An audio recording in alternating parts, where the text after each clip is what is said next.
کیا تراویح کے بغیر روزے صحیح ہوں گے؟ پورے رمضان کی تراویح نہیں پڑھی اور تمام روزے رکھ لیے تو کیا روزے صحیح ہوئے یا نہیں؟ دیکھیں، تراویح اگر کوئی نہ بھی پڑھے تو روزے اس کے بہرحال صحیح ہو جاتے ہیں، روزوں پہ فرق نہیں پڑتا، لیکن تراویح سنت مؤکدہ ہے، قابل ملامت ہے وہ شخص جو تراویح کی نماز نہیں پڑھتا، تو اس لیے تراویح بھی پڑھنی چاہیے۔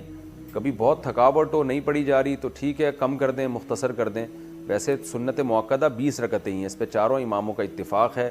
حضرت عمر رضی اللہ تعالی عنہ سے 20 رکعتیں ثابت ہیں، اور شروع میں اسلاف میں ہمیں 16 رکعتیں بھی ملتی ہیں، 20 سے زیادہ بھی ملتی ہیں، لیکن بعد میں جب تحقیق ہوتی چلی گئی تو چاروں امام اس پر متفق ہو گئے کہ کم سے کم تراویح کی رکعتیں 20 ہیں۔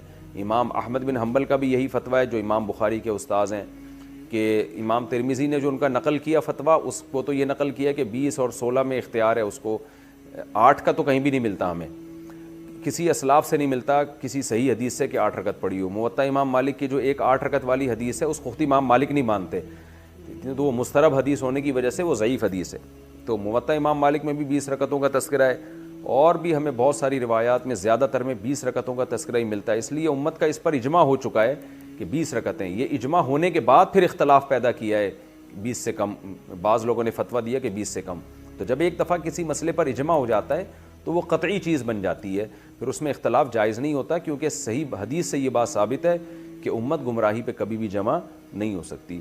تو اس لیے آپ 20 رکعت تراویح پڑھا کریں، لیکن اگر آپ نہیں پڑھتے تو روزہ بہرحال آپ کا ہو جائے گا، لیکن روزے کی اہمیت تراویح سے کروڑہ گنا زیادہ ہے، کیونکہ روزہ تو بہرحال اسلام کا ایک رکن ہے۔ ایسا نہ ہو کہ تراویح نہ پڑھنے سے روزہ بھی چھوڑ دیں آپ۔